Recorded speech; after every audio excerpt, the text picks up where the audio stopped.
Welcome to Down in the Valley. Oh, wait. RGV hasn't announced anything yet. Carry on. You ain't seen nobody like this. You ain't seen nobody like this. You hear my sound all over town singing. Whoa. You ain't seen nobody like this. You ain't seen nobody like this. You hear my sound all over town singing. Whoa. I think there's something in the water. If you wanna take a sip, but be careful what you wish for. The faint of heart can't handle it. Everybody wants a piece of someone else's prize, but it ain't free, it don't come cheap. Only the strongest will survive. You ain't seen nobody like this. Good evening and welcome to SA Soccer Roundtable here, not Down in the Valley, as I joked with. I told Edson I was going to play that joke on here.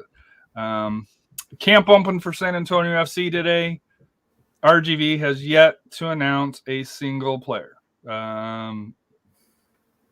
It is what it is. You know, between at this point, I don't know if you went to Vegas and said, "Hey, I got to put money on the Lights announcing a player," which is going through LAFC, or you got to go through Edson's team RGV.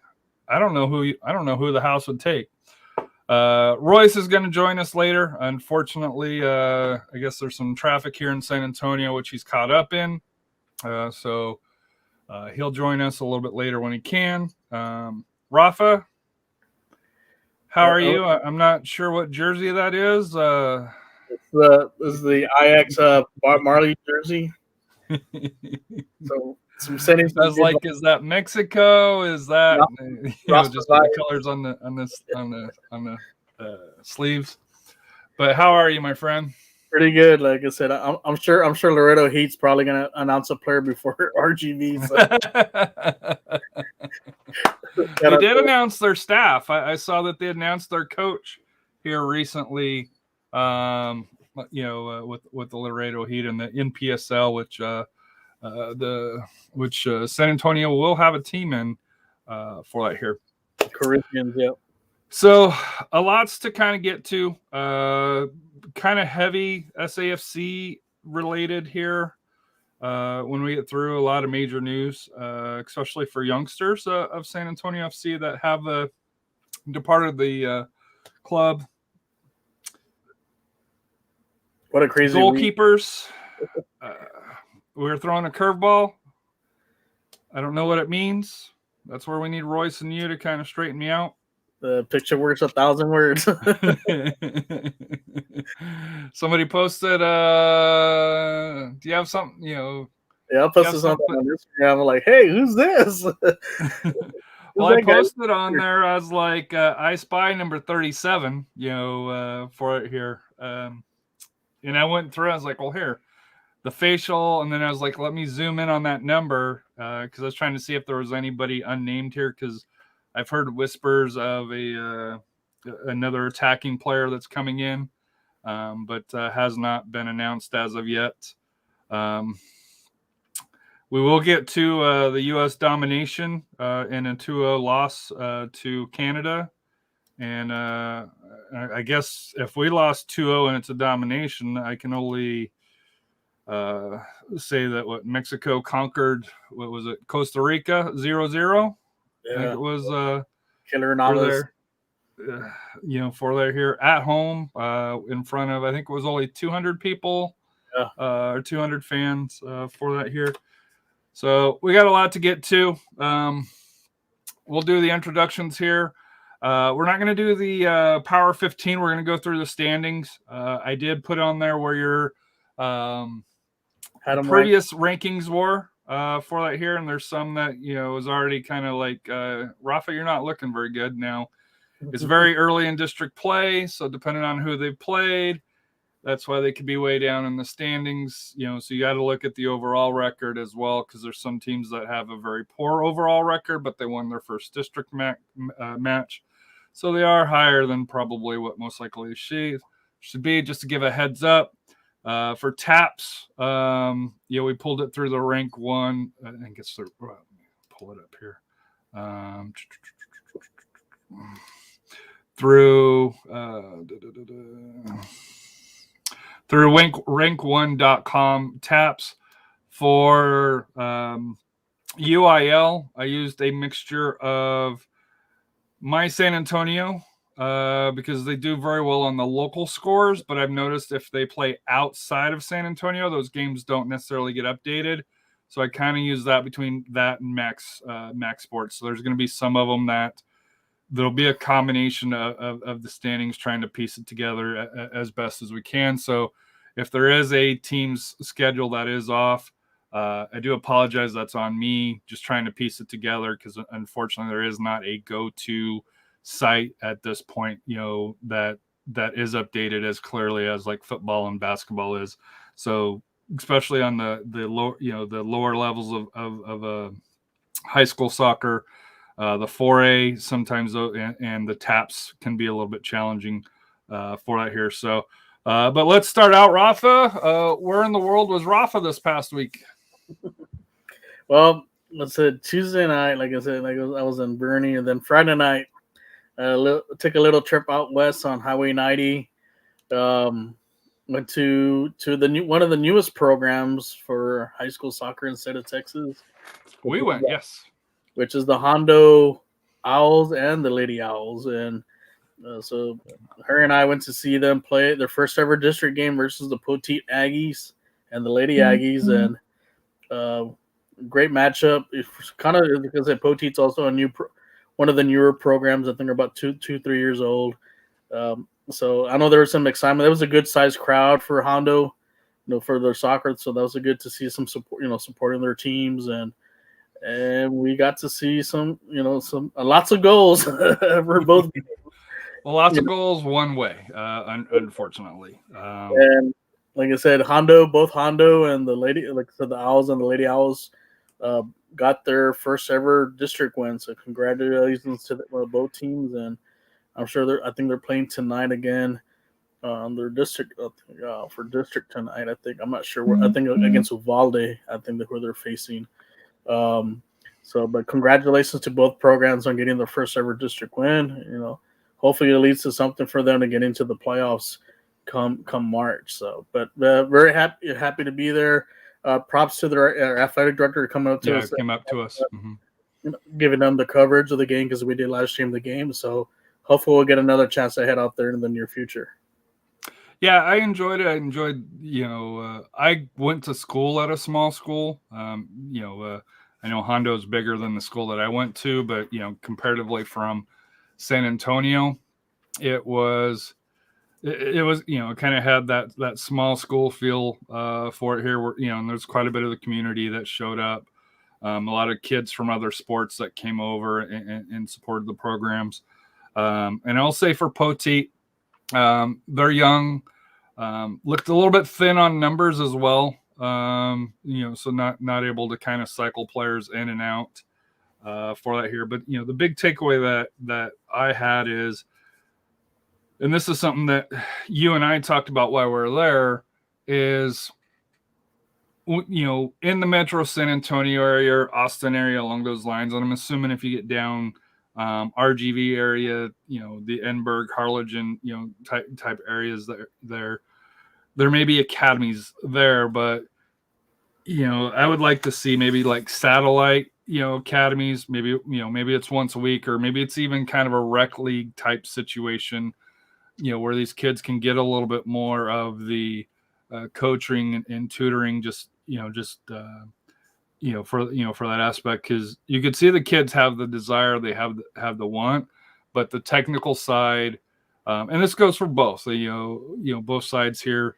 There was one player on Hondo that stood out. You could see that she had the technical ability, and there was 2 or 3 on the Hondo boys, and I think there was one or two on Poteet that you could tell had played in a club environment.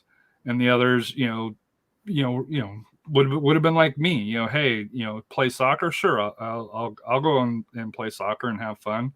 But, to me, I think if And I know it's a money issue, but if we could have clubs that maybe put a satellite out there to where, maybe once a week or, on a weekend or something along those lines, you can kind of help build some of that technical skill. I think not only will those programs benefit and the game grow through there, but I think you might be able to find some of those some of those kids that slip through the crack that we talk about because they're not exposed to it, and could have it. Clint Dempsey as an example, from here in South Texas that made the United States Soccer Hall of Fame this week. So congratulations. But to be able to have that capability to be able to find those little hidden nuggets. But and I know you're part of the, previously, you've been part of the academy structure. Thoughts on, number one, is it even, I don't want to say reasonable, but is it even doable? Just, for the fact that you may have, like here in San Antonio, there's a big amount of kids to be able to pull from, where obviously if you get out to Hondo, even if you did it kind of Hondo, Castroville type area, along those lines there, the selection of the kids gets, is much smaller, as far as for them to be able to choose. I think they have those opportunities, like I mentioned. I mean, they can travel to San Antonio. I've seen some players from around the outskirts travel to San Antonio to get that extra technical work and the play too during the off season. So I do encourage a lot of those players to just they're just not sitting around during the off season. Go out there, get to play and work. Just work on your technique because it's going to help you once you get into your high school play. So I know for some players, like I mentioned, I think there was some like in Medina Valley in Castroville. Mm-hmm. Come up to like surf, yeah, like a surf, and like for Petite, like I said, I would recommend them, going to Mission City. Mission City is around 1604 and 281. They're always looking for players, and they have, I was a coach there, and we had, the club team that I was with, we had a lot of success, and there's great coaches down there that will work with you on the technical side and opportunities to play, even tougher competition. And, just you can do that in the off season then to get you ready for the, for the high school. So I think even other programs, like, for example, like Lavernia, because they're on the outskirts of San Antonio, mm-hmm. probably, making their way up to Shirts to go play with, I think, Lions or with Arsenal. And, so a lot of the little suburban towns, are going to want, if you're out there, want to get better, playing better, you're going to play, have those, try to go to an opportunity to play with some of those club teams because it's just going to make you better and it's going to help you out, especially if you're trying to get into the recruitment side of things as far as hopefully playing that next level. So I do encourage that. And like I said, what we saw, Friday's game, there's a lot of raw talent. And like I said, it's just, there's some good diamonds in the rough, especially that one player that from Hondo, I think she was number 13. She had just played a basketball game, which is dude. She had some shots though. She was impressive. I won't lie to you. She was missing someone there right there in the corner, but she had some skills. So props to her. So she's out there watching. Props to her and to play two games. So I can imagine all the running she did in the basketball game. Then it comes second half play some soccer. So, but like I said, I do encourage the kids. If you do some of these upstart programs, for the 4As that are around, go out there, play club. If you're willing to dedicate yourself to get better. Also during the summer, go to ID camps. So go to some of these, these camps will help you work on your technical skills too. So I do encourage that. And, that's why we've had some teams, especially like the 4A boys Bernie team, most of them play a club and that's helped them win that state title. And to be fair, Hondo's, you mentioned this is their first year. They had great numbers as far as number of kids out. I would, they were able to go through the coaching. Seemed like knew what they were doing. They were very organized. I know you mentioned, kind of in the warm-ups that they were doing some of the drills that you had done to warm up. Poteet, coaching could use some improvement. And like I said here, we'll just talk about having 2 defenders in the end zone on top of the goalie for all game. I personally hadn't seen it before. Just trying to understand the logic of what, because to me, it was playing 8 on 10, not counting the goalie as far as on field play for that here. And I know there's a talent level, I think Condo had better talent, on the pitch here. And I know, when we get to the standings, Poteet's unfortunately had a long season, but to me, your thoughts as a coach, putting the players into that in that position, even if you're undermanned, for that, your thoughts, as a coach. I think one thing about coaching, especially, you need to prepare yourself as far as what system of play is going to work for your players, and it's going to work, and also if some things don't work, are you able to adapt? And I remember when I wanted to do my national licenses, I remember, doing some of those courses with some high school coaches, and I would ask them, what's the reason I'm doing here? He goes, well, I want to get better. I want to learn more. I want to put my players in the right positions as far as, and then I'll learn some system of plays, but mostly the technical part. I want to get them to be better technical players. So if you're a coach out there, maybe it's your first year, or don't have too much background as far as with soccer, if if that's not your main sport, I do encourage going to like USSF clinics, or even the United Soccer Coaches, coaches of soccer. They're great programs, and I've done both, and I've learned a lot, as far as working with my players, learning different systems. They're learning different. I don't call them drills. They're called I call them activities. That's what they are. And then you learn. You're gonna learn, what activities you use with your players, and it's only gonna make them better. And then also your players are gonna appreciate it too. So if if you're a new coach, and if you're after this year, you reflect. Oh, okay, what can I do better? Say for the summer, there's plenty of camps to go to and these clinics, and you got to be a sponge, and that's how I am. I haven't coached in a while, but still I'm always eager to learn new systems. Even watching some of the tapes, some of the streams that we've done. I like watching. I'm going to see what you're doing right, what you're doing wrong, and I learn from that too. So it's always you're going to be evolving as a coach and learning. So I do encourage the coaches out there to take opportunities to educate yourself, learning going to these camps and so forth. It's just going to help your players get better and make your program a lot better. So moving on to the schedule, or to the standings here for that here. Starting out in TAPS District 1-3 boys here. SA Christian Lions 11-1-1.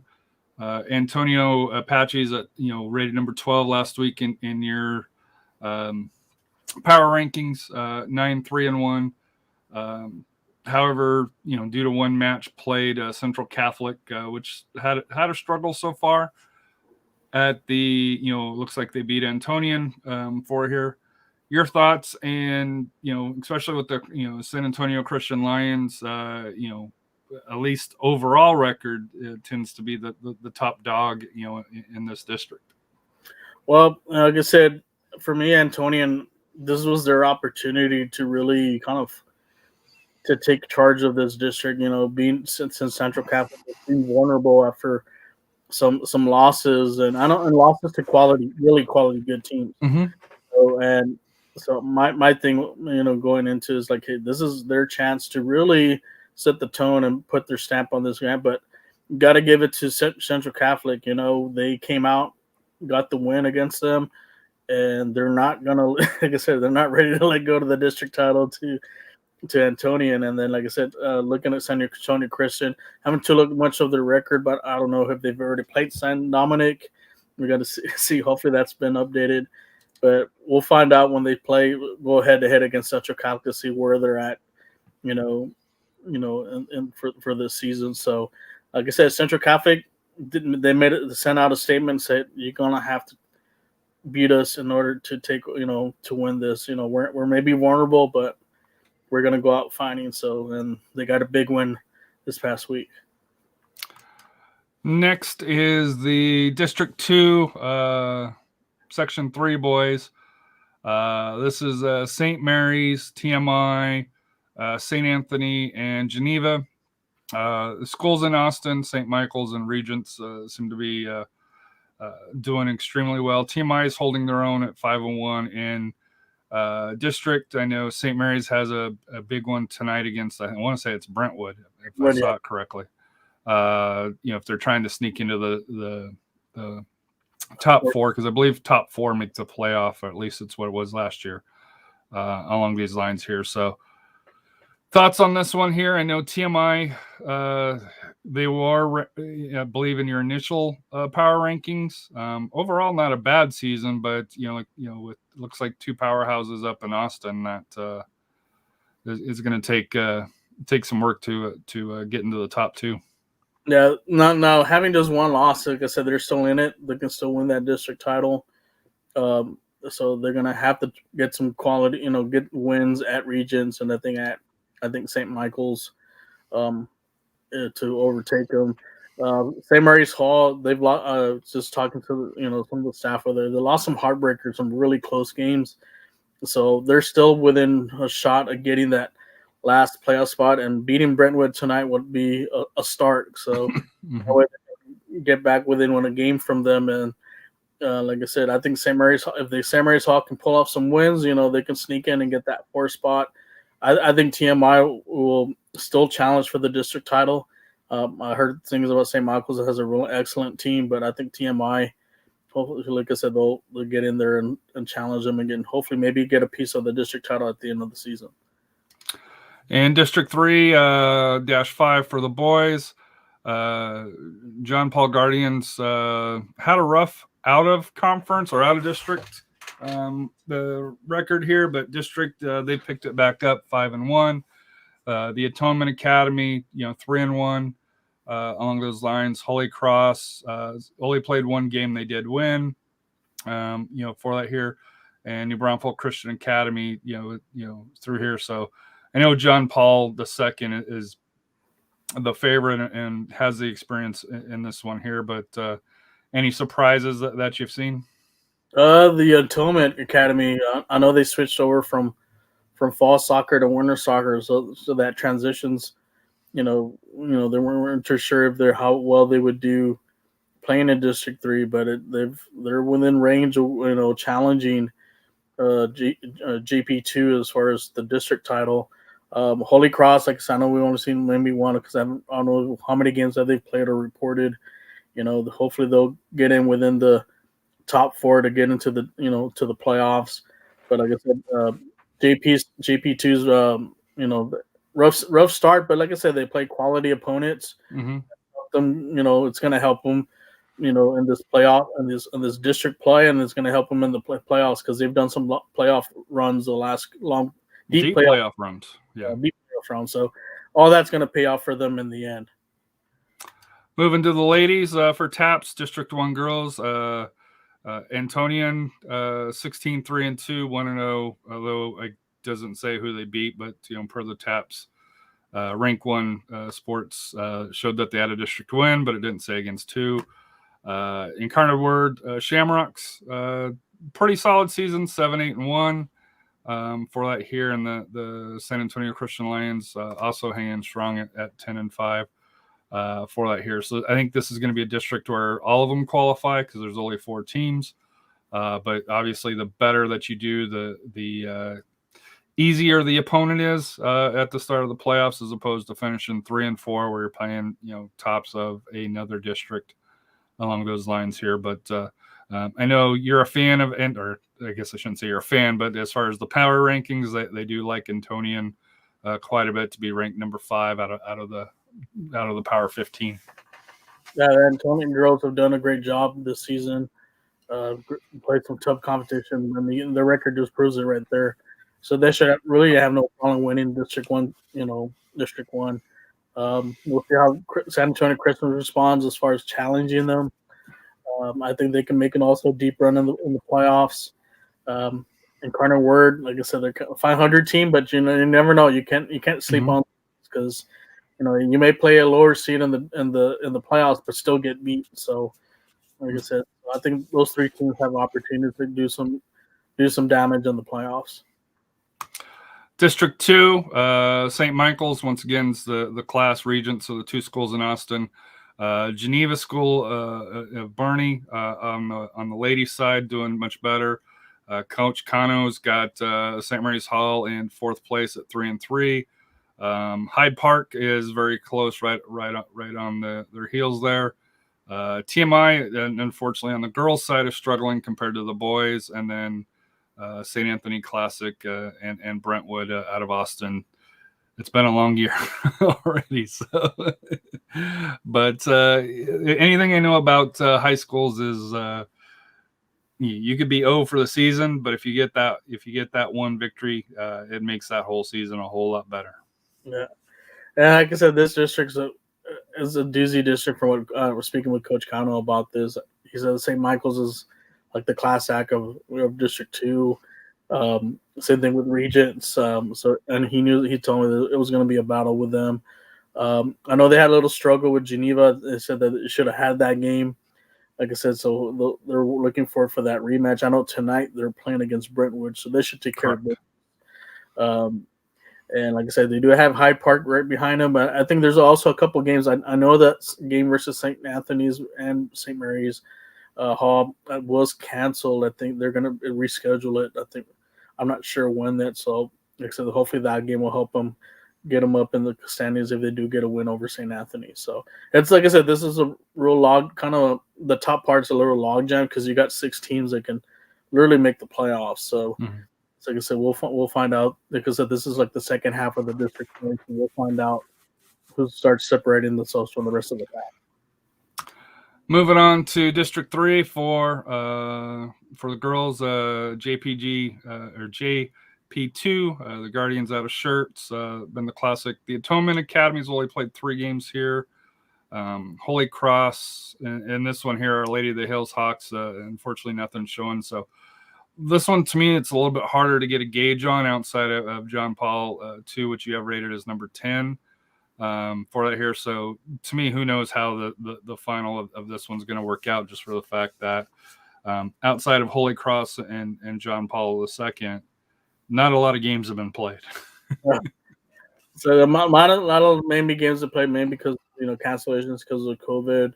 So a lot of it could be making up those games. But as far as the district itself, I don't see anybody challenging John Paul. I think they're going to cruise through the district and then make another deep run in the playoffs and hopefully bring back another state title. So moving to the UIL, we're going to start with 4A, which for us is District 26 and 27. We'll start out with the boys. Number 14, you have Coleman Davenport at 7-1-1. Wimberley Bernie is at 4, although they haven't played a district game, so this is real early on here, so hard to put a lot of weight into these standings as far as for district wise, just because it's so early. But looking at the overall record, it looks like it. Bernie, Wimberley, and Coleman Davenport seem to be the 3 to look out for. Yeah, so those are probably going to be your top 3 teams, but I still favor Bernie, the Bernie Greyhounds boys. I think they should win the district title. And it'll be a fight between Wimberley and Comal, who gets Wimberley and Davenport, who gets that second spot, and that's really important, especially come seeding when they get into the playoffs. The 4th spot, you got 3. Fredericksburg, seems to Fredericksburg and Canyon Lake, so I'm sure those 3 are going to be fighting for that last spot to get into the playoff. And then the Great Heart schools is unfortunately not a lot of games to be able to see how it's weighted here. Looking at the 27 boys, Lavernia, who we talked about earlier, at 15. Hondo Owls, which we talked about earlier as well, won their first one.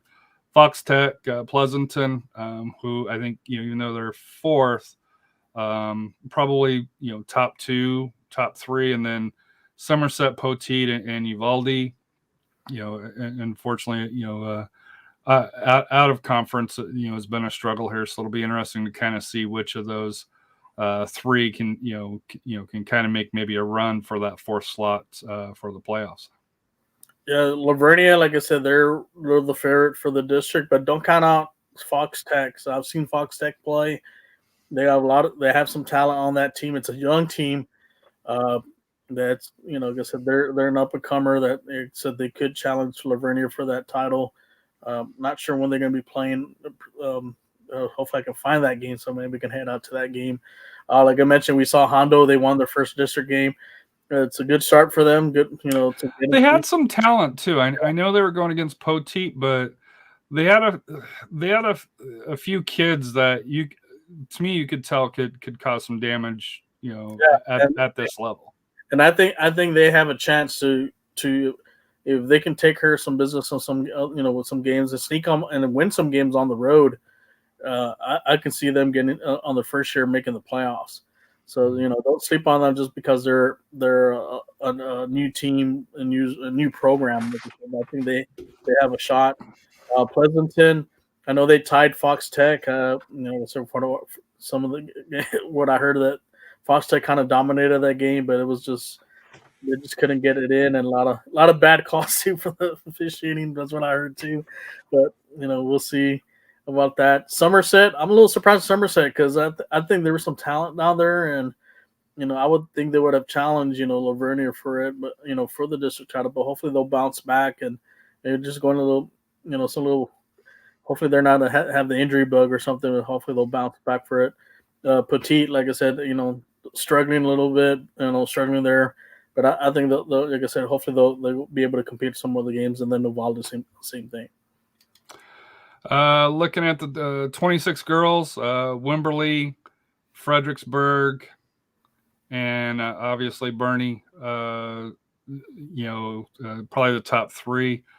I was kind of surprised by looking at the records by the Northern Oaks Griffins, SA Greyheart 3-1. They did lose their first district a match here, but at least against they played a few matches.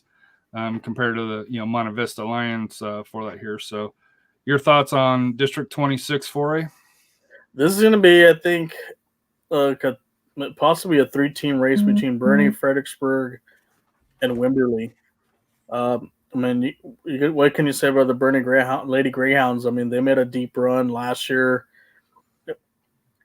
Surprising they lost to Corpus Christi Callan, but I'm sure I think they're really focused this year to winning the district and hopefully facing them again. So I know that, like I said, I think they're probably playing. I think they're playing tonight. So for the first district game, so I think we'll see them up there on the top, and like I said, in the top spots. Like I said, Fredericksburg's chugging along. They got a great program. I think they'll lose.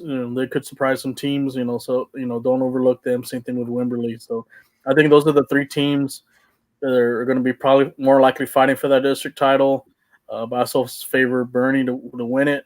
And then for that last playoff spot, I think it's going to come down to maybe Davenport and possibly maybe the Northern Oaks Griffin, the Northern Oaks, or possibly Canyon Lake. So I see those 3 teams fighting for that last playoff spot. 27. This one here looked to be, when it was going through,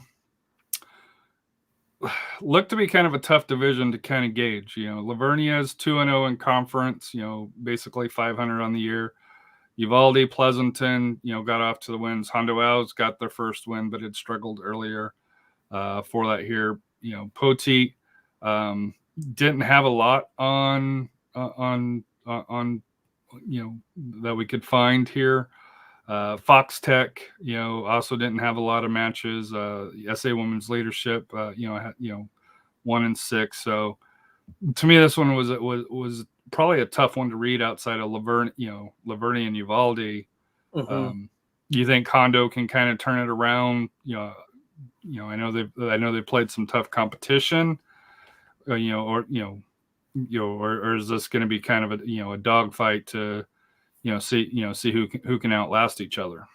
I think just from the history of this district, it's always been kind of like Pleasanton and Uvalde, the top two teams, but Lavernia to be up there, it is a surprise, but it shows how much that program's really kind of turned their leaf, and now it's becoming a contender. So it's going to come down, I think, for the district title, it's going to come down to those three teams.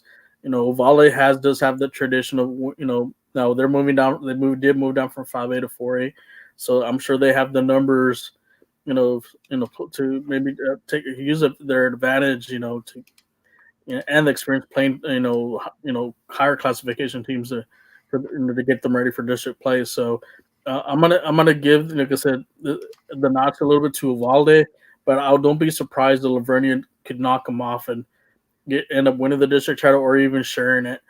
Pleasanton, I think, like I said, I know they've made it the last few years. I know they played some tough competition. I think they'll get that third spot, and then that fourth spot is going to be a dogfight. I think any Hondo, Somerset, Young Women's Leadership, and possibly even Fox Tech could end up getting that last spot. But I think Hondo, the way some of the talent they have, I think they can sneak in and get that fourth playoff spot for their first year making the playoffs. So moving to 5A, and this is districts 26, 27, and 28. So we'll start with the ladies here. And to be fair, the reason why Dripping Springs isn't ranked is they're considered outside of our area. I think, as we discussed at the end of the show, if they were in the San Antonio Soccer Round Table Power 15, they'd probably be number one, or top couple. I won't put words in your mouth saying number one. Top couple for that here, so that's why they don't have a ranking, but they're undefeated on the season. Alamo Heights, number 2 at 3-1 in conference. Kerrville Tivy 3-1. Buda Johnson Jaguars 2-2. Comal Canyon 2-2. To me, I think the surprise where you have them number 7 and they're ranked 7th at this point. It's very early. But ranked 7th in their district at this time is a Bernie champion. But even if you look at the bottom here, Seguin 7-4-1, and unfortunately is 0-3 in the district. Veterans Memorial, 7-4, 1-3 through here. So as you can see, just looking at the overall records, this was a very competitive district out of conference or out of district. And unfortunately, Dripping Springs, Alamo Heights, and Kerrville, to me, are showing that they're contenders, probably not only for the district, but also possibly deep runs into the playoffs. Yeah, District 26 5A is probably one of the for girls soccer is probably one of the toughest districts in the state. I know for Region 4, them and also 25 5A, those are probably your two top elite districts. There's going to be a log jam, and yeah, it's surprising to see Bernie champion.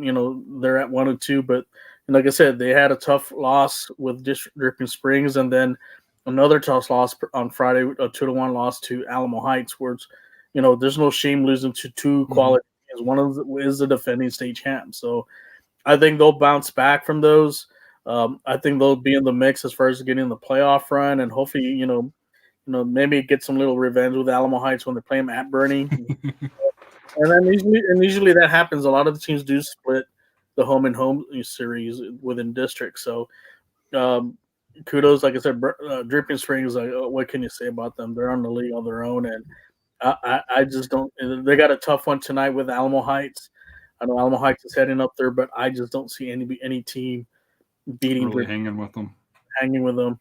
So, but good luck to the Lady Mules. You never know. If you can catch them on a bad night and maybe do some things they're not accustomed to, because they are, like I said, one thing about Dripping Springs, they are beatable, because I did see them lose to in a scrimmage against Smithson Valley, and like I said, if they can dictate the game, there you'll have an opportunity, but you got to take care. Something that Bernie champion kind of missed out was those opportunities to score. I think had they scored, I think the game would have had a different reflection of it. So Kerrville Tivy is a surprise. like I said, no one really expected them, to be in the top four. So they have a shot at getting that into the playoffs. Another team that's dangerous is that Beto Johnson Jaguars. I did get to see them play. I know they lost to Alamo Heights 4-2, but they have some talent on that team, and they got some shooters. There's a couple golazos that they scored from 20, 30 yards out, and don't sleep on that team. And same thing when they come out, Canyon Cougarettes. I mean, don't sleep on that team as well. So I think in the end, like I said, I think Burning Champion will get it together. They'll be in the top four as far as the playoffs. But it's gonna be very interesting who comes out of this as far as the second, third, and fourth seed on this. And it's gonna be a shame that a couple of teams that are very good are not gonna be able to advance into the playoffs.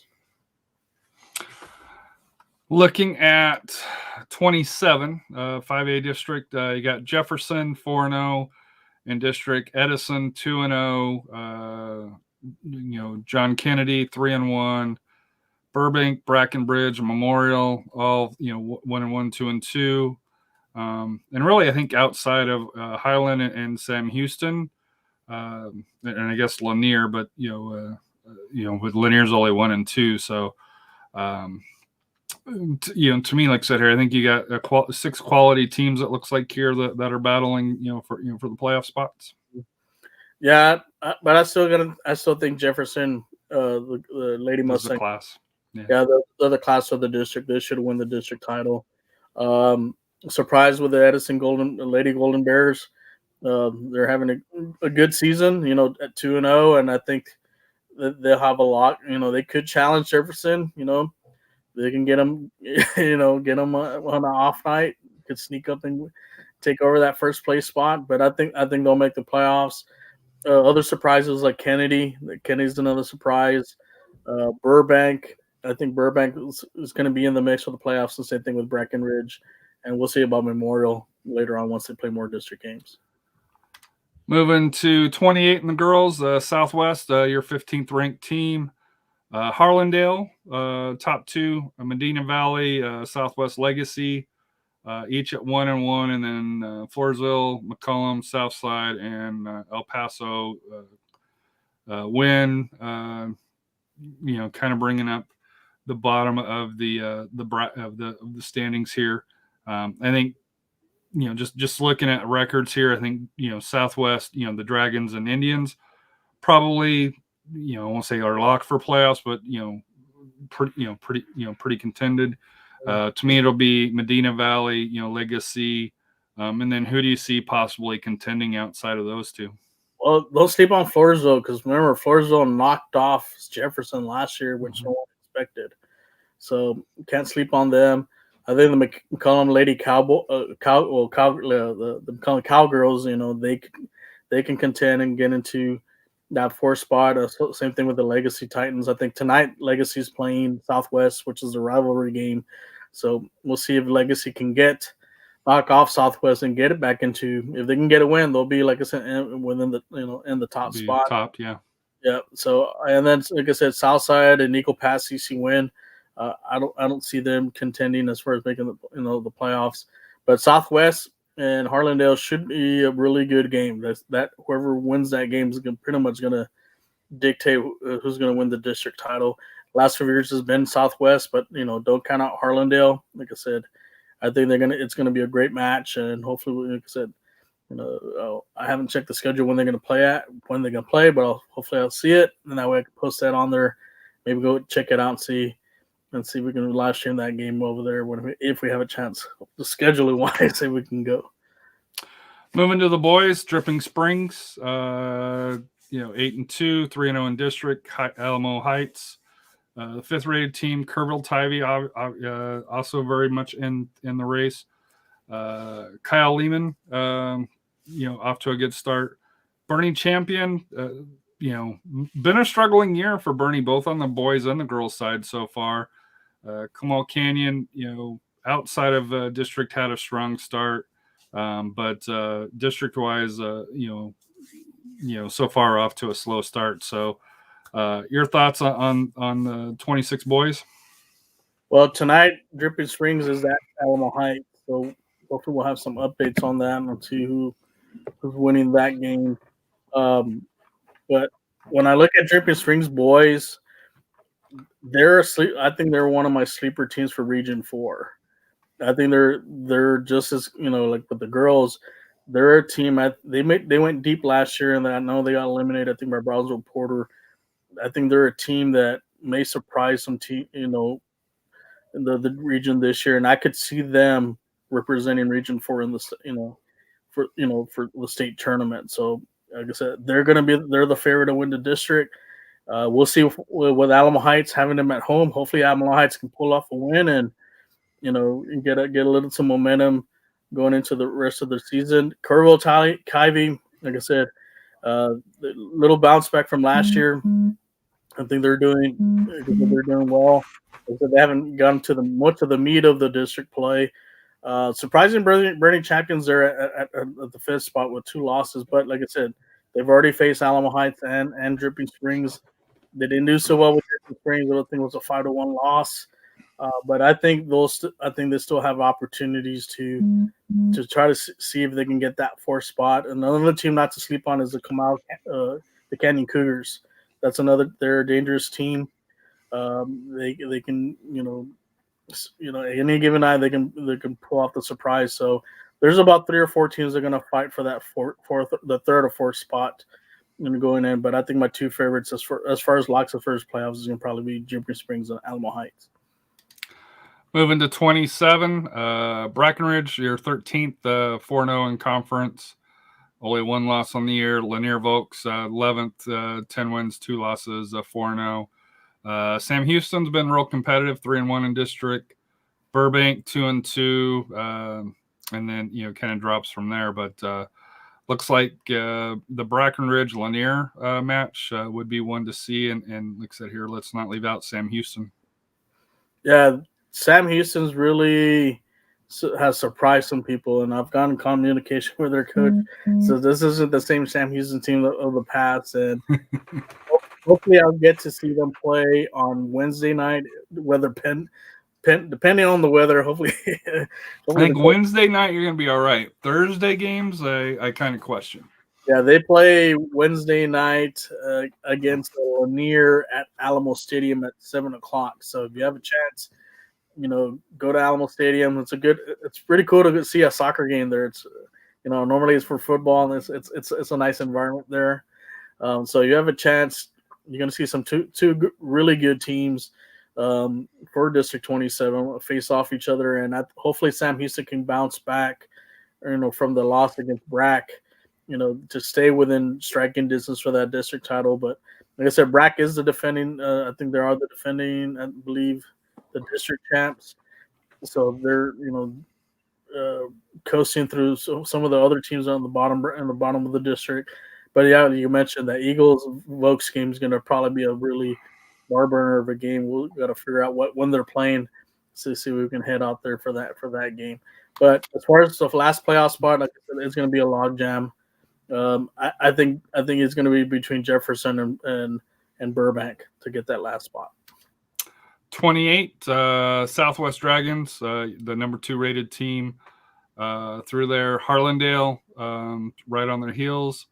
Medina Valley, Southside, Southwest Legacy, El Paso Win, all 1-1, and McCallum and Floresville, 0-2. But real young district right now as far as games played. Looking at their records out of conference, I think Southwest and Harlandale once again are probably the 2 favorites. And then the final 2 slots. Let's see how this one shakes out. Yeah, Southwest tonight they're playing against Legacy, which is the rivalry game. And what I heard was also Coach Jaramillo's last game too. So moving forward, how is that going to affect the Southwest Dragons and the rest of the district play? I don't think too much of it. I think they're pretty much a lock to win the district title. Now, come playoff time, that could be different. It is a big hit losing his leadership. He's done well with that program, and good luck to him. Going forward, now he's the new head coach at Texas A&M San Antonio. So congrats to him on that. So we'll see about that. Harlandale, like I said, Harlandale could give Southwest the game some problems, but I still think, like I said, Southwest will take care of it. And then the logjam, I think Medina Valley, Southside, Southwest, and possibly even Eagle Pass CC Wind could fight for the last two spots for the playoffs. Moving to 6A, 27, 28, and 29. 27, we got Smithson Valley, number 3, the third-rated team, 10-1, 2-0 in district. Schertz Clemens, out of conference or out of district, a little bit of a struggle, but so far 2-0. East Central, Cibolo Steel, 1-0-1, in district.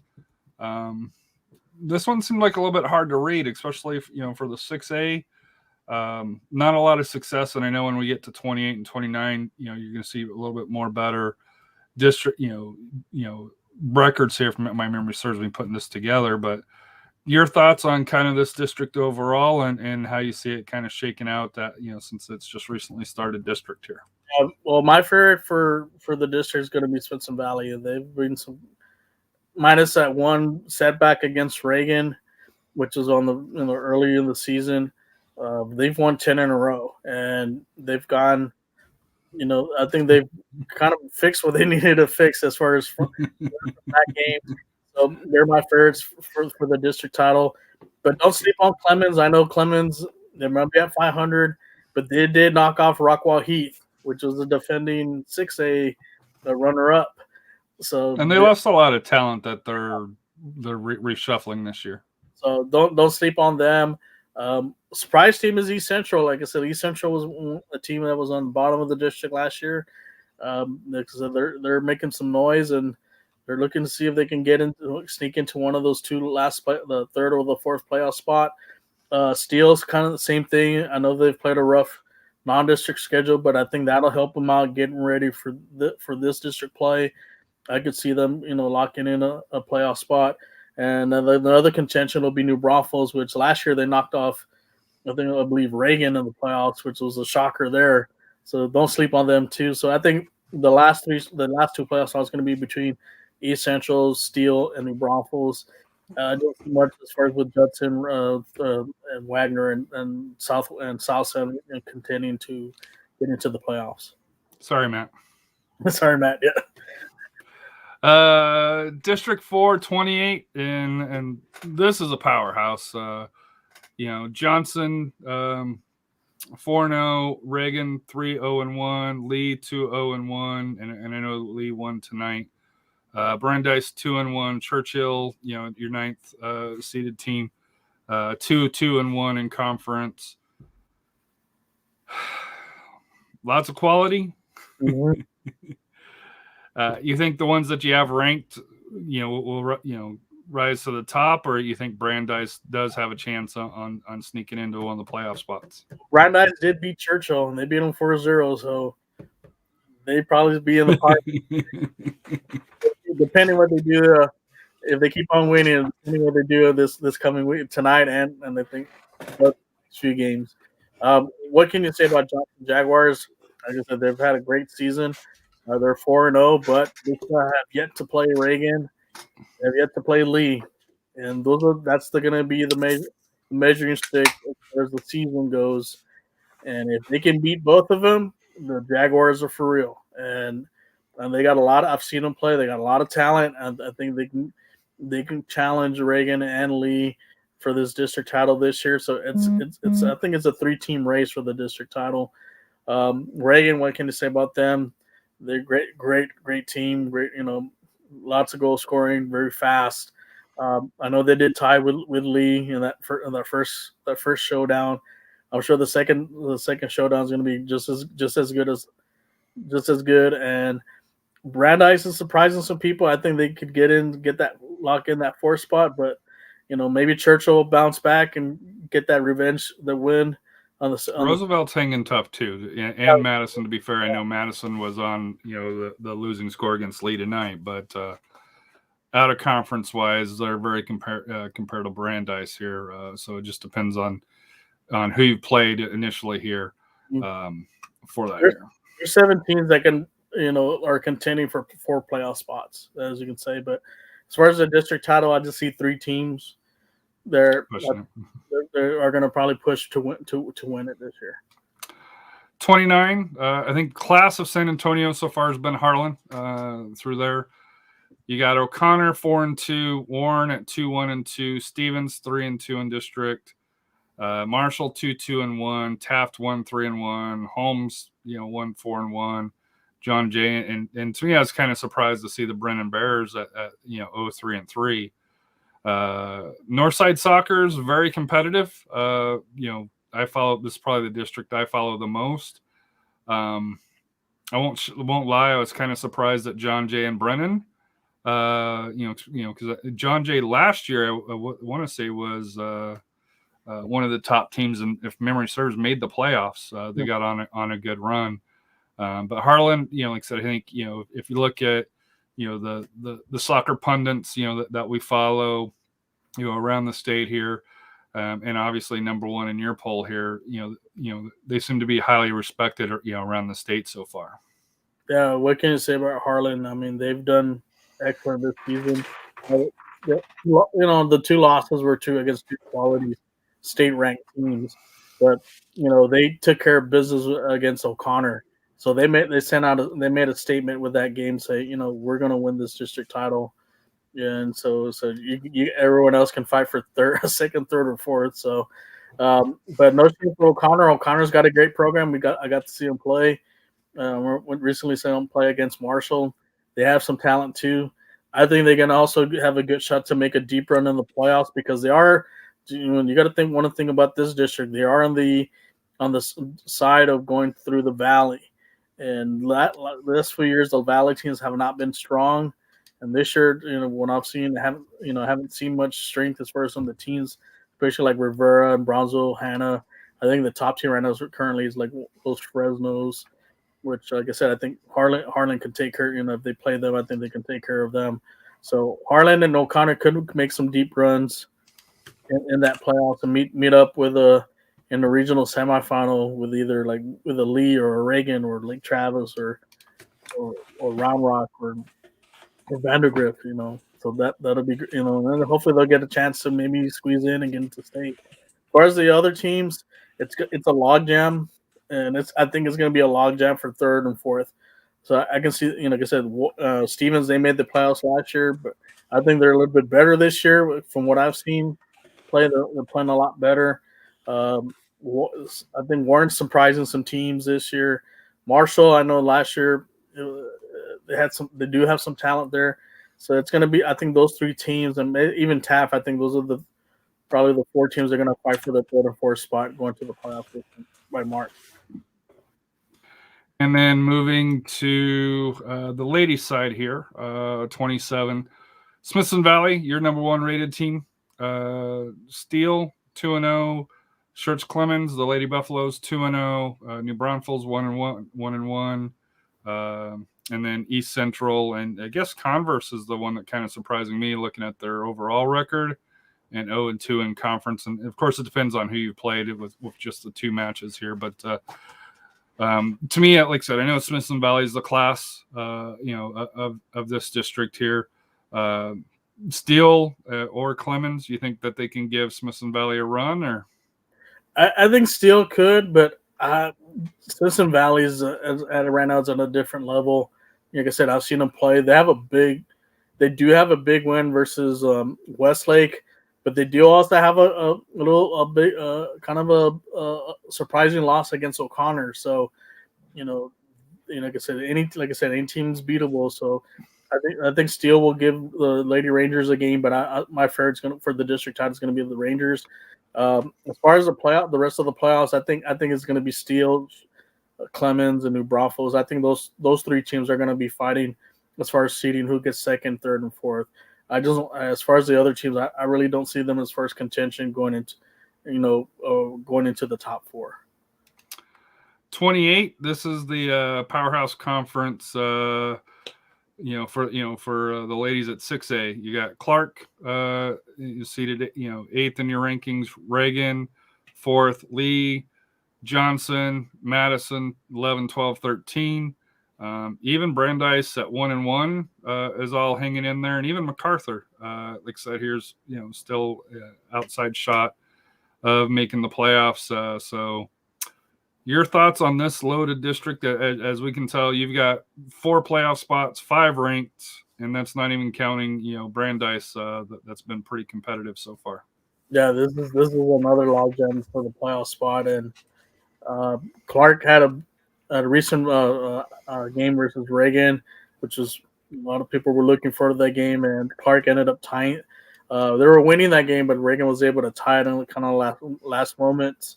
But we have Clark at number one there.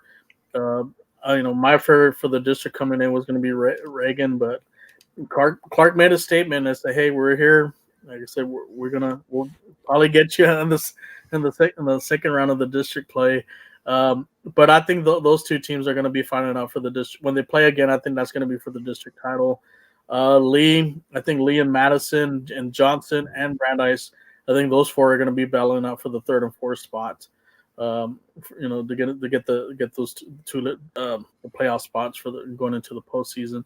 Like I said, there's just so much talent on this district, and hopefully, like I said, out of seeing this district, kind of redeem themselves, and beat some of these, district 20s, and especially in the second round when they play those Austin teams, I know Reagan didn't have a really good showing with Vandergrift and how Lake Travis and so forth. So hopefully, like some of these teams will contend and hopefully knock off some of those Austin teams that go.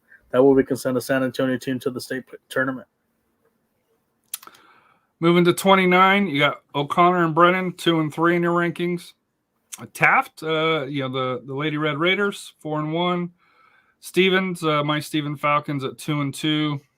And then a logjam, Jay, Holmes, Harlan, both, with a win, a couple of losses, and a draw. Marshall and the Warren Lady Warriors, unfortunately, 0 and 4 so far in district. So I'm pretty sure you're going to say O'Connor and Brennan, the class of the league. But thoughts on who finishes 3-4 and sneaks into the playoffs? I wouldn't sleep on Taffet. I know they had a tough loss with I think it was with O'Connor. I think with Brennan. So I wouldn't sleep on them. I know last year, remember, it came down to the last 2 games to finally sort out who won the district title. So, I still think Taft will still be in the mix for the district title. So don't sleep on them. But like I said, O'Connor's been the dominant team, but so has Brennan. So that's going to be like I said, we're looking forward to that game to see who takes control of this district. So, but as far as locks, as far as playoff spots, I think it's going to be O'Connor, Brennan, and Taft. But it's going to depend. Like I said, we'll find out what seeding they get, and then as far as the 4th spot, I'm going to give the edge to Stevens. But like I said, you never know. John Jay's been the flip of a coin, yeah. Yeah, John Jay's been a surprise. Can't sleep on the Lady Mustangs. I'm a little surprised that Harlan's a little down this year. Yeah, that's the one that surprises me on the downside. Harlan, and then Warren. I'm surprised at how far they've dropped. I'm not saying that they're an elite level, but how far they've dropped. And like I said, it's still early, but 4 games in and not having any points, whether draw or wins, points something out to me. It's a tough hole to come out of, and they're going to have to really knock, especially for them, if they're going to try to contend and get into the playoff spot, they're going to have to beat possibly some of the top teams like Taft and Brennan and O'Connor to get into the playoffs. So that covers it for the high school. Royce, unfortunately, just got home. So he mentioned he's not going to be able to make it here, for the show here. So let's switch over to SAFC news. And unlike RGV, we have news to talk about. Yeah. Well, I guess the first part here, players going out, RGV can talk about this because it is a freight train out of the valley. But I'm sure RGV is happy to see him go. I think everybody is, even San Antonio. I think Jose, at least for me, Royce was the one that sent me a tweet at like 3:30 in the morning, and I happened to just be up at that point. And of course, when I saw that, I was like wide awake, and we started the information out saying, hey, Jose had been signed by was it Chandrieski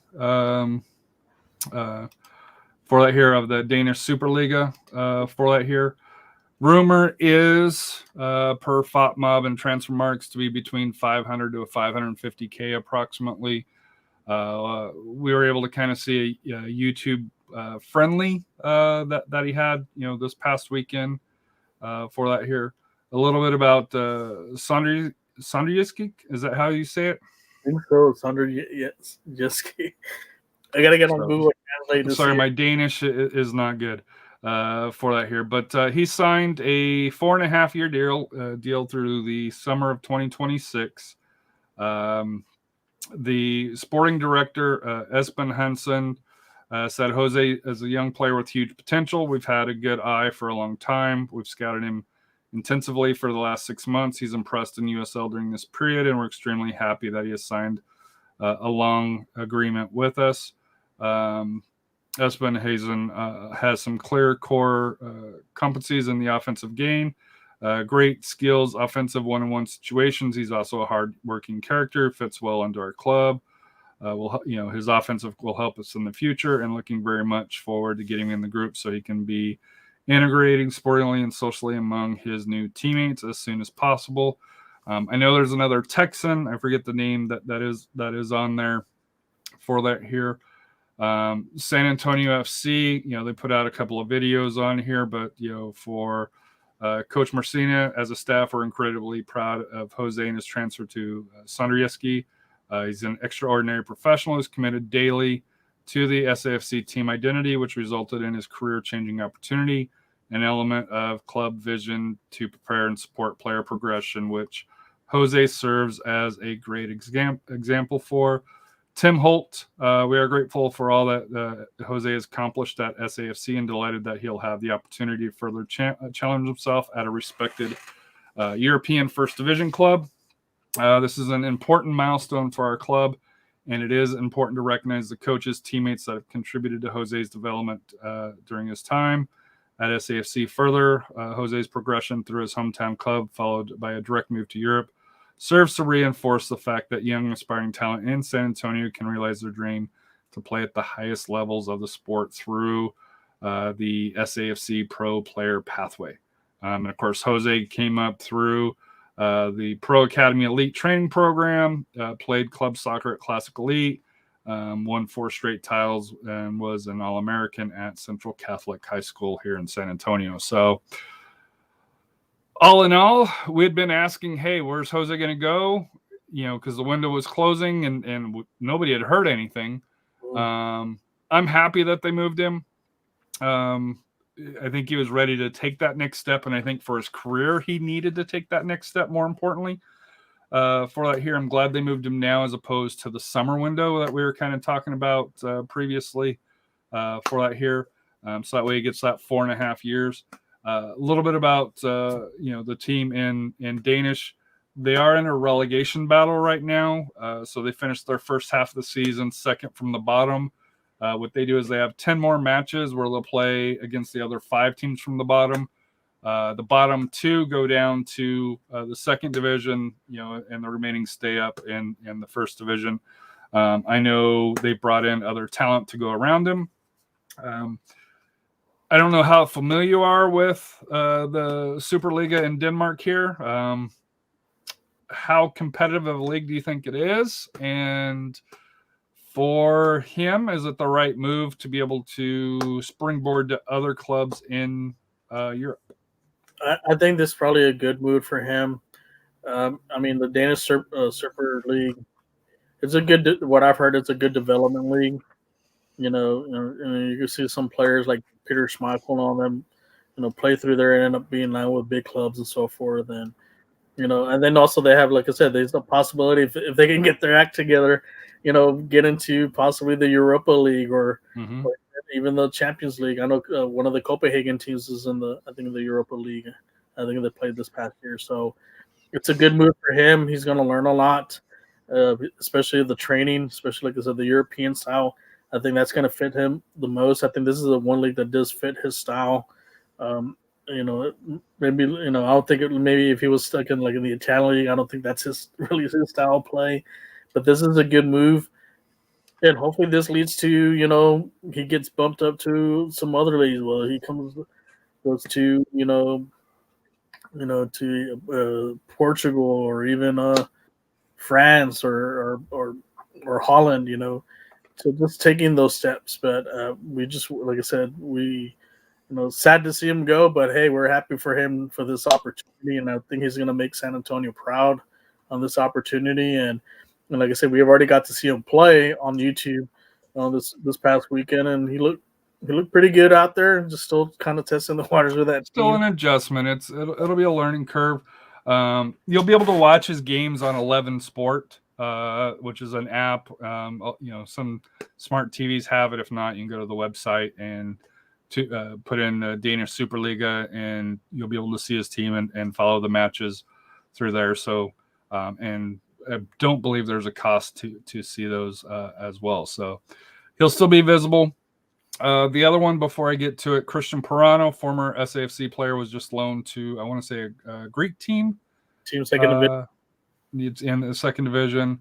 I hate to say it, but I think the move to where he moved to was a bad move because he hadn't got any action in a little bit over a year that he was there, as far as first team. So it'll be hopefully good to see him get some movement.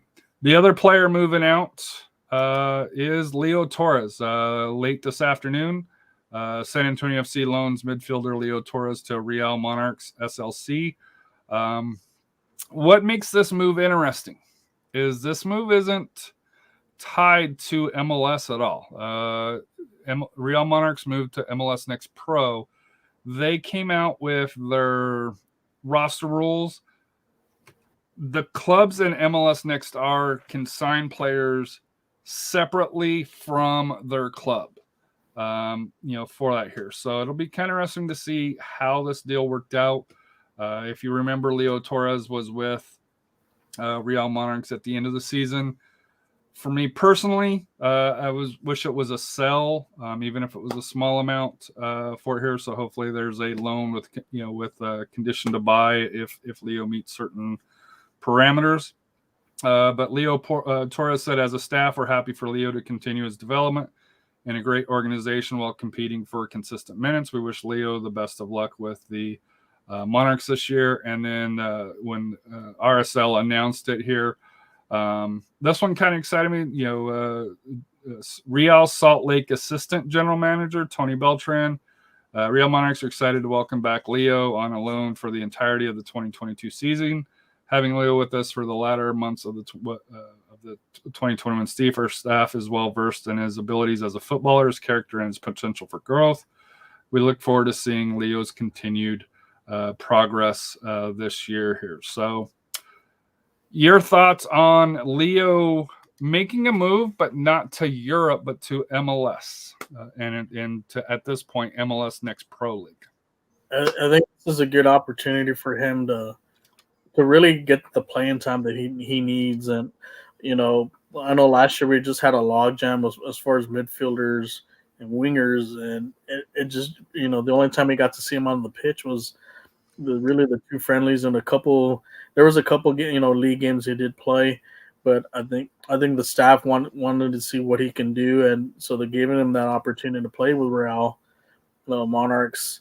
And he did well towards the end that end of the season. He got a couple goals, and I think Real Monarchs saw something in him. As like, what, let's do the full test drive and see what he does. And if he can do well there, I can see him getting sold to the Real Monarchs at the end of 2022, and which will be good for him because they'll be a step closer to getting to MLS.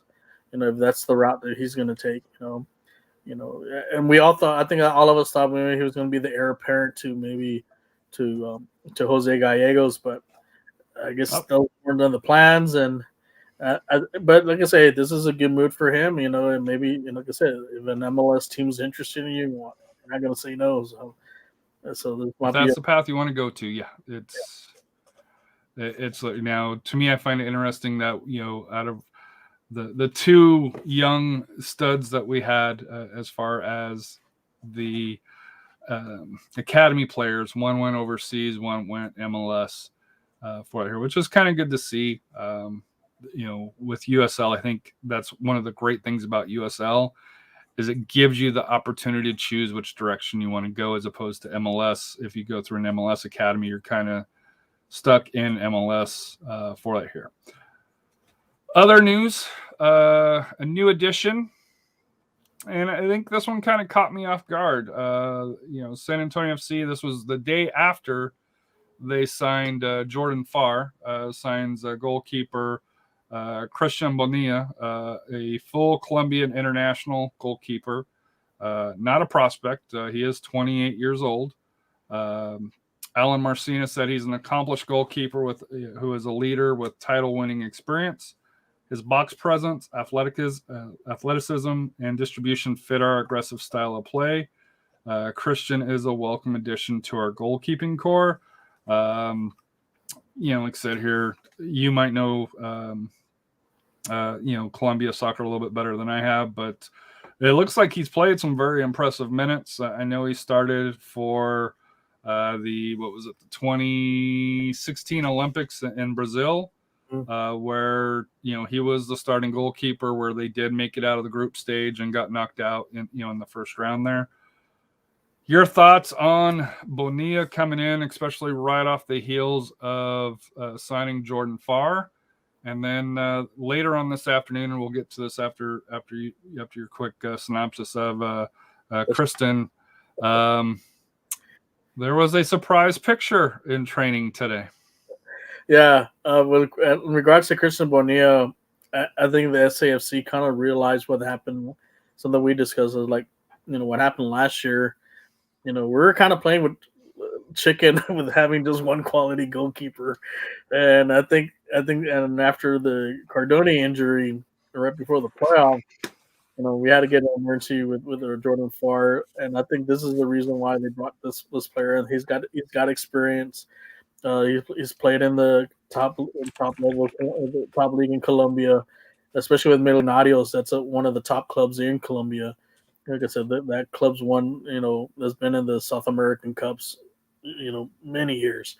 So I think they wanted a good insurance policy. So just in case if Jordan went down, we had a quality goalkeeper that can, we don't have to be scrambling. Hey, we get an emergency one in the last minute. So I think that was the move they're doing. But then today happened, and then we saw something. That's what you will lead up to in a bit. But yeah, so today we saw an interesting figure right here with the number 37 and a beard, and there's Bonilla right there. I noticed that, and I was like, I spy number 37, and then other people kind of filled it in, and then SAFC on their Instagram posted a picture of Matt at least partaking in some activities. When I put out the pre-show notes here, I put goalkeeper Farr and Bonilla in, Cardone out with a question mark. But then first day of camp, Cardone's in camp. Now he's not signed. SAFC, was let me see if I can find the tweet here on it here.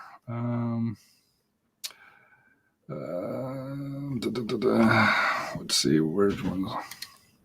So, Raz, I see a beard in that background. Care to share any information? And SAFC, it looks like they've deleted, but they said yes, something along those lines. And there's the picture of Instagram there, via Terry Flippy from that here. So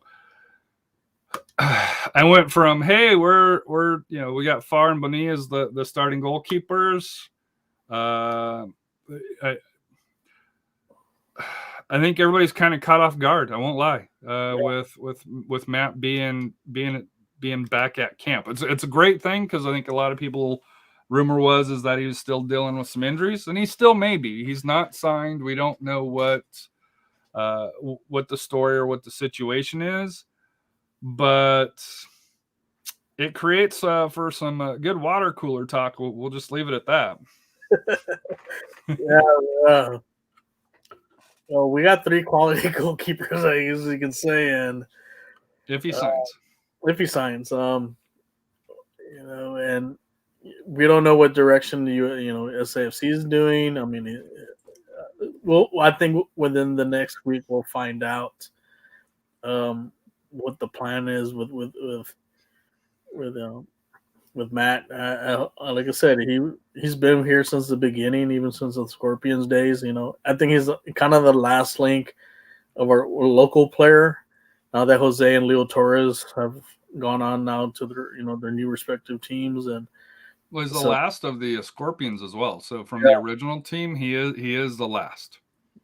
So we'll see what decisions are made. I mean, it is a long season. When we mentioned like now we are going to be playing the U.S. Open Cup, so there are some nights that you do want to maybe use your backup keeper to play those games, or if we had like especially last year when we had those long road trip, maybe having that 3 quality goalkeepers you can kind of rotate everyone around and still do well. So the goalkeeper's not a position you want a lot of change in, though. It's just if you're just playing the same system, you should be fine. I think it's more with it's just more of the communication, because I know last year, Matt's more quiet, but Ricardo was more vocal, but I'm sure the Jordan's vocal as well. We saw that from the playoffs. Yeah. So I'm sure they're used to whichever style of play, because like I said, as far as communication, so I don't think we're gonna miss a beat in regards to that. So like especially some of the guys that we do, like especially with Tanner coming back and a couple of other guys, I think we'll be fine. But yeah, this is a big head scratcher. So speaking of that, so looking at the roster here, goalkeeper Jordan and Bonilla, and possibly Beardman. We'll say that. I still think goalkeepers, there may be further discussions if Matt's back full time on other movements. Defenders, kind of look, and the reason why I'm sharing this is camp opened today. Now I know there's I know of at least one player that they haven't announced, for that here, but defense wise, we're very thin. You got Shannon Gomez, who's more fullback, wide back. Connor, more fullback. Carter Manley can play center back for that, and I think that's where Royce pictures him to fill the forward role. Mitchell Tanner. So you're missing probably 2 or 3 defenders at least. Yeah, because Connor Maloney is more of a winger. He's not really, especially if we're playing that 3-5. The 3-4-3. But he's more that fullback, wing back on the outside. With him and Shannon Gomez, we know are out there. Yeah, and you need players that are going to be in that Bermuda triangle of the defense with Tanner and with Carter. They're gonna have, like I said, they're gonna have to sign at least 2 or 3 more players to build that for, because you are going to need another starter for that triangle, and then you're going to need a backup, or maybe two backups. Like I said, I think Connor's really interchangeable, so I think he could play in the back 3, but they're going to have to sign really. But you need at least, to me, you need 2. You need at least 2 to 3 center backs. Yeah, and they're going to need probably 2. One being a starter, one being kind of that rotating between Mitchell, Carter, and mystery person. So you figure it through there, and then one, kind of for depth and emergency, maybe a younger guy along those lines. I'm just wondering. The other one. I was going to say, I'm wondering if, like I said, one name hasn't popped up is Kamiri. We don't know if he's coming back or not, and if he's still a free agent, it makes sense signing him and bringing him back, not messing the chemistry. Unless he's got other offers somewhere else, and then they need to get on the horn and sign those 2 center backs quick. So I'm going to go to forwards here. I think our forwards outside of maybe a young guy, I think are set. Patino, Dylan, and Elliott. I think are going to be your 3 forwards. I think along those lines. if you're doing two up the top, that's going to be your rotation, Santiago and Elliott or Santiago and Justin, depending on the matchup, what you're looking for. Forwards, I think, is there. Now, the spot that I think is really missing right now, and this is kind of surprising compared to last year on how they built the team, midfield. You got Abu and PC, who are more defensive midfielders. PC also does, the wing back through there. Ates Diaf and David Lorera are going to be your more attacking side. When you had Leo and Jose there, you felt a whole lot better. Mm-hmm. Now with them gone, and like I said here, I don't understand why Leo Torres is removed from the roster, because technically he's on loan, for here. That bothers me, but that's just a pet peeve of mine. But to me, the midfield going into the first day of camp, yes, we're 1,000 times better than RGV, and I know the staff probably has people in, just not announced along those lines.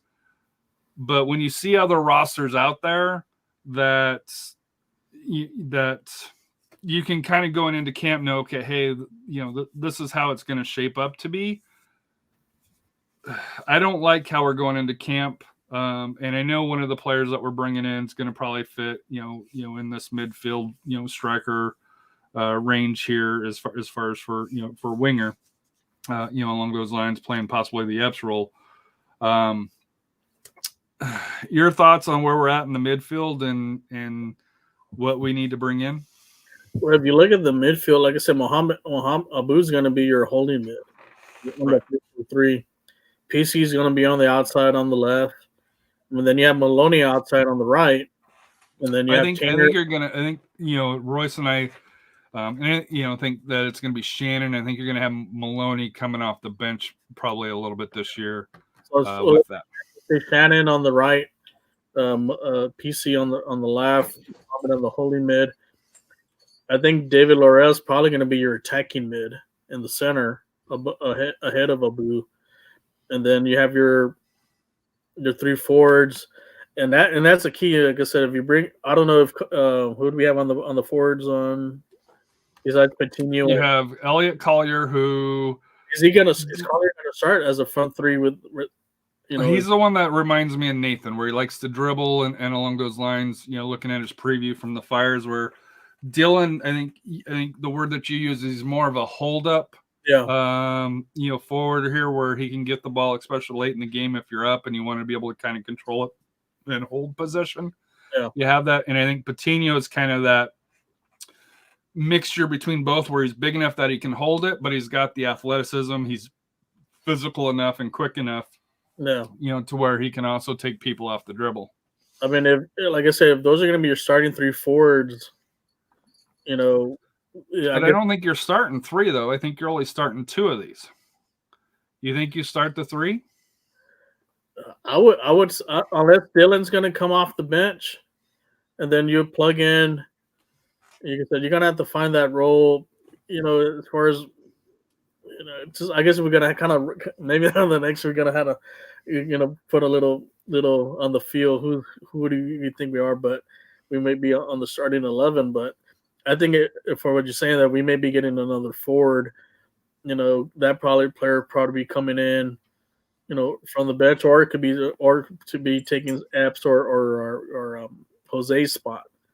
But I think David Laurel is gonna be that spot for where Nathan is at. Or like where the. So you think so if you think that's where he's going to be, then you're only starting Patino, then, right? You're probably starting Patino and Collier, and then David right behind them. It's kind of like what Piranha would do. I think he's going to take that role, kind of like that, that forward that pretty much is everywhere. Because we did, normally we didn't really play. We did technically play with 3 forwards, but it was really, really 2 up top. We just had a forward roamed everywhere.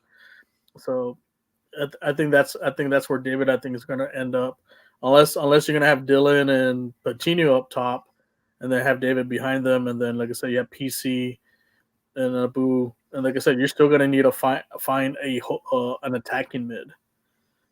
Yeah, I think and we know there's still Ollie, I Mhm. believe, is signed. That hasn't been announced. But just to me, when you look at how historically Marcina builds his teams, he has 7, 8, 9 midfielders, and where he's at 4 at the start of camp. And I know we lost 2 pivotal ones, but I think going in, they knew they were. I knew they had to know that they were going to lose, or hoping that they were going to lose. I guess I should say, for that here, because I think my expectation was that Leo wasn't going to be back for that here. I thought he would be sold to Real Monarchs loan, so that hasn't quite worked out. But I think most of us thought Jose was going to, if SAFC was going to do this right, they had to sell Jose during this window. Yeah. To get maximize the potential, which they did. So fair play to them. I know it's February 1st. They got a game The 12th. 12th. So 12 days, for that here. And we know that there are people in camp that aren't in the pictures and are waiting, official paperwork and along those lines here.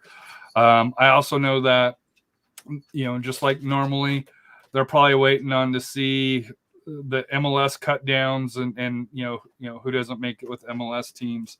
But to me, when I was looking at the roster here, it kind of hit me on how thin the midfield looks, losing both Leo and Jose compared to historically here. So next week, when Royce is on, we'll probably go into a little bit more deeper on it. We were going to touch base with the CONCACAF for it here. We'll just do kind of a quick blurb, for it here, because we are already about an hour and a half in for it here. Oh, Canada, you cleaned house 2-0, through these first 2 sections, including a win. Although the coach of the United States says that they dominated.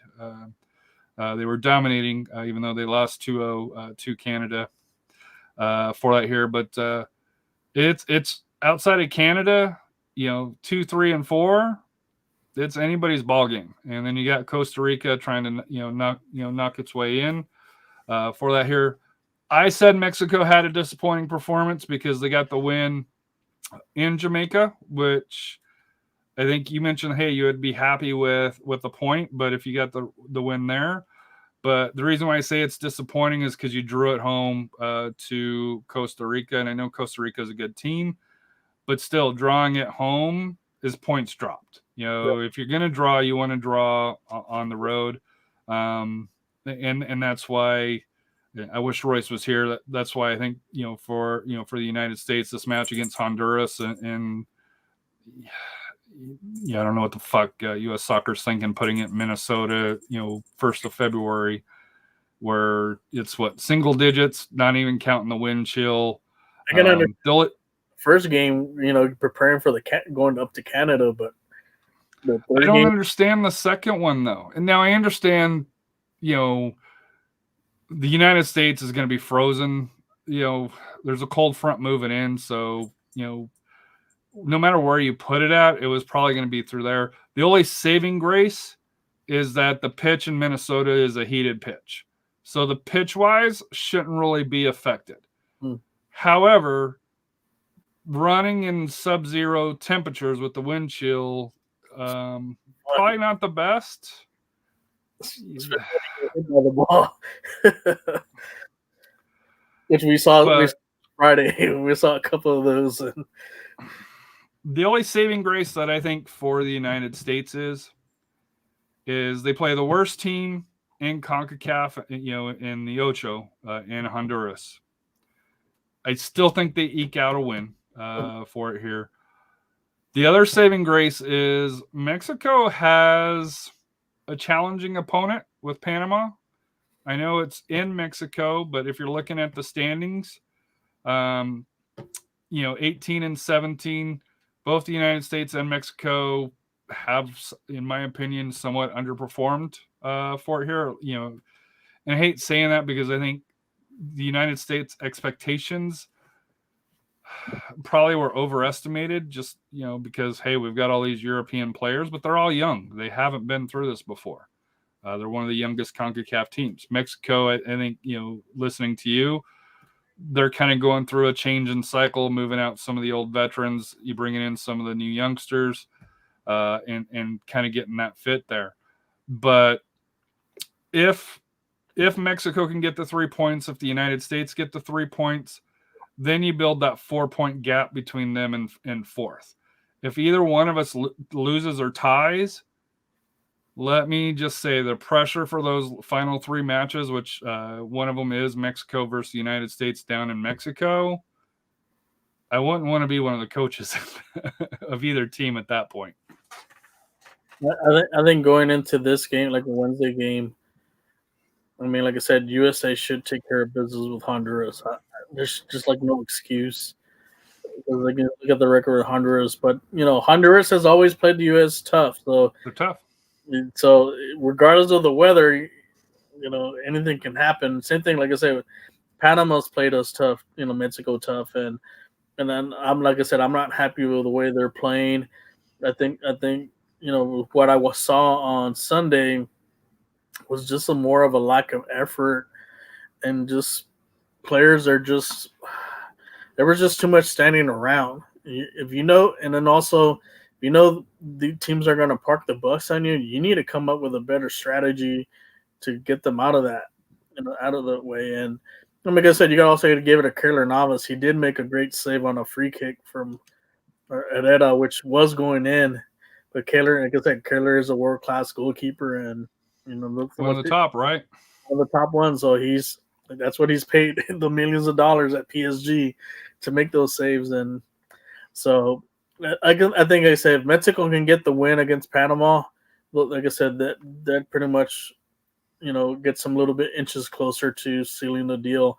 And actually the first game in the March is going to be with the USA in Mexico City, so they're going to be ready for that one. But I think Tata Martino, like I said, he needs to step it up. He needs a new strategy and I think he needs to put some of the younger players like Diego Lainez, Henry Martin. I think when he made those changes in Jamaica, that changed the dynamics of the game. Even though they were down, they still kind of flex their muscle towards the end of the game.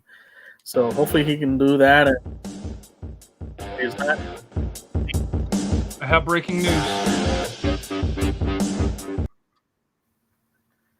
Oh, where is it? San Antonio has just announced, or Kevin Bass, I guess, just announced, who was the communication manager with Reno Aces, formerly Reno 1868 and Nevada Wolfpack, will be joining this month San Antonio FC to lead the club's PR. So we now have Preston's replacement here. I'm excited to I know Reno 1868 had some very creative PR news or PR social media posts and stuff like that. So very excited that Preston's able to move into his role full time, and that we welcome Mr. Kevin Bass to San Antonio as the PR guy. Sorry, Rafa, saw that came through, and that for us, that is very important news for the PR guy. I know Preston's been doing double duty this year for media passes and stuff. It usually, maybe it goes through Preston or Kevin here for that here. So congratulations to Kevin. Sorry to interrupt your Mexico spill, but we'll let you wrap that up, and then we'll do final thoughts about the transfer deadline. I'll let you, Real Madrid, Barcelona, you can kind of talk about that. I was invested in Newcastle to kind of see their experiment, and my YouTube feed has a whole bunch of Newcastle podcasters and stuff all over it now for that here. So a lot of money. Your final thoughts on the CONCACAF for this matchup here?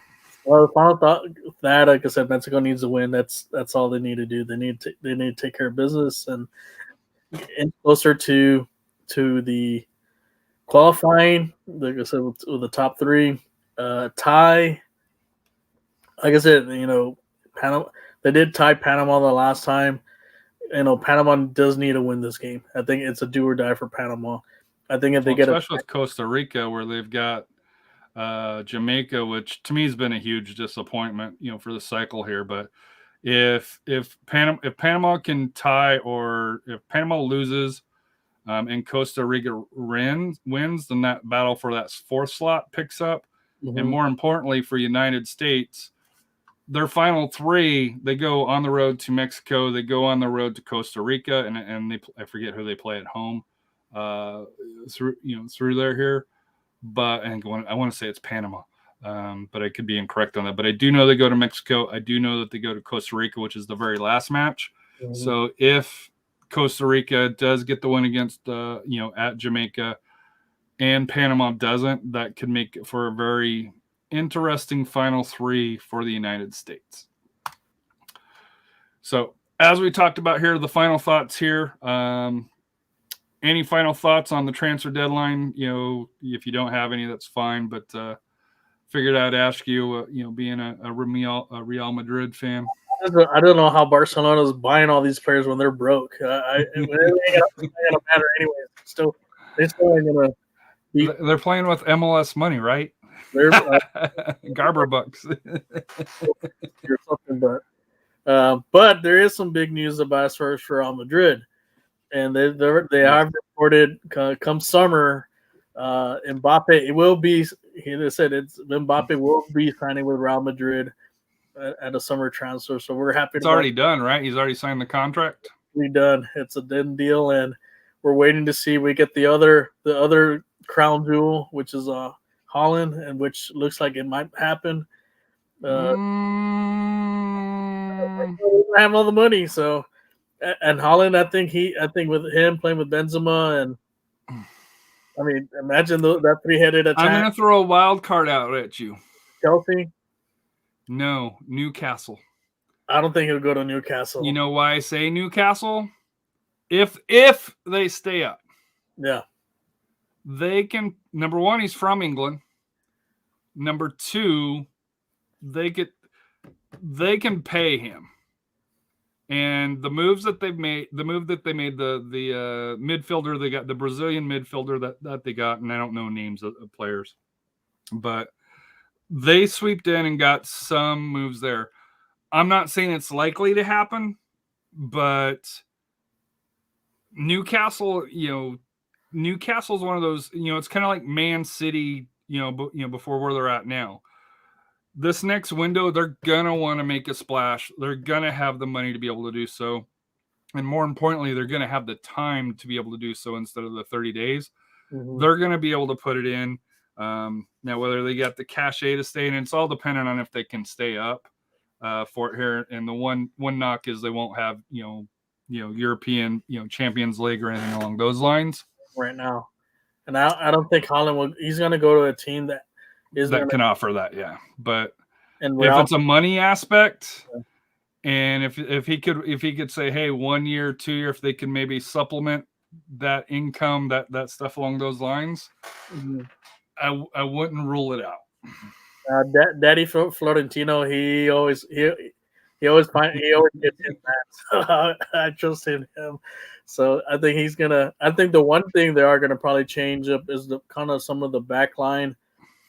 Because some free agents are gonna be available as far as letting go. I know Bale's gonna be let go. I think Marcelo and a couple. I forget who else. They're gonna have all that money to sign him. So they already kind of did the math and said now it's possible that they could sign both players. And imagine those three up front. I don't think there's a group that can stop them. And then you still have the midfield, which.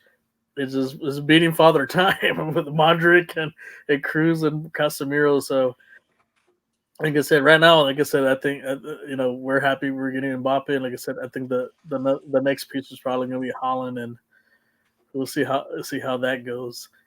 And I'm just looking forward to it. And I think also my final thought too. A couple of things. First, I'm going to address as far as like national signing days tomorrow. I think tomorrow. So all the athletes that are signing tomorrow, congratulations. on your next journey. Like I said, I know there were some comments made about, well, they may just go in the portal the next year and this and that. Don't let that ruin your day. This is your day. You did all the hard work to get recruited, and things sometimes work out, some things sometimes don't work out. And that's why they created that portal. It's not just because, oh, I'm not doing this and this and this. Things sometimes don't work out, but it shouldn't demean like you signing with a team that you're committed for on your national sign day. So props to all the athletes out there, especially here in the San Antonio area on their signing day tomorrow. And then, like I said, my other I lost my other thought. But like I said, the realignment comes out the day after that. The realignment. I've heard rumors that they may push it up a date. It could be on tomorrow. The reason why is because of they do have to travel to the region centers on Thursday. Normally scheduled on Thursday. They have to travel to the region centers to do the paperwork and so forth. I've heard rumors that they might push it up tomorrow because of that. The weather. So be on the lookout. Like I said, there's a possibility we could see a realignment tomorrow. There are going to be some big changes, especially here in San Antonio with now that we have a couple new schools. Some schools are going to be dropping. Like I said, we're going to have like Sotomayor High School, the new school for Northside. There are more likely going to be in 6A that we're hearing. So we'll see how that's going to change the dynamics come high school soccer for 2023. So my final thought, number one, congrats to Kevin Bass for here on the promotion. Thank you, Preston. Like I said here, you've been a great guy to work with. And much success with your career as you move to the new position and you get to do it full time. Along those lines, Royce, missed you. Glad you got home safely. I guess traffic was not fun today here in San Antonio. It's supposed to be cold this upcoming weekend, as we learned from last year. Make sure you got some basics. Don't go super crazy and clean out HEB. Think about your neighbors. Make sure you got your blankets, your emergency supplies, along those lines. Although our governor said, hey, we're good to go. But, I never trust a politician. I don't care which side it is for here. Make sure you just, protect yourself, along those lines here. So, but a huge congratulations to Jose Gallegos and, to Leo Torres. You're paving the pathway for the kids of San Antonio, my son, and many other sons and daughters. Hopefully coming up in the next year or two if San Antonio FC goes through there. Also, speaking of that, final thought here, the Crocketeers annual meeting here was a fun time. Biggest news came from the Athenians. They announced that their schedule will not have any San Antonio FC home games. So unlike last year where you would have to pick, hey, do I go to SAFC or do I go to the Athenians? This year, they are not going to have any home games scheduled when SAFC is at home. So going forward, you can attend, SAFC just like you normally would. But please, let's go out and support the Athenians as well. They did also mention that they are making some improvements to the stadium and Soccer Central out there, still building up along those lines here. So congrats to the Athenians on doing that. I think only made it out to one or two games. I know Jonathan made it out to one or two games just because the schedules did not match up very well last year, but this year that is not going to be an excuse that we have. So it's been a long one. Usually when the high schools come on, like I said here, we try to give as much attention as we can to them. So like I said here, appreciate you hanging in if you've watched all of it or if you listened to all of it here. I may see if we may start breaking them up, for as far as podcast wise here, but this one will probably go out all in one. But hope everybody has a great night. Stay warm. And like I said here, let's keep a lookout and keep engaging with San Antonio FC, whether it's Instagram, Twitter, Facebook, along those lines. Because the more interactions that we have, hopefully the more attention that they give back to us. But thank you, everybody. Hope you have a wonderful evening. What's life without goals?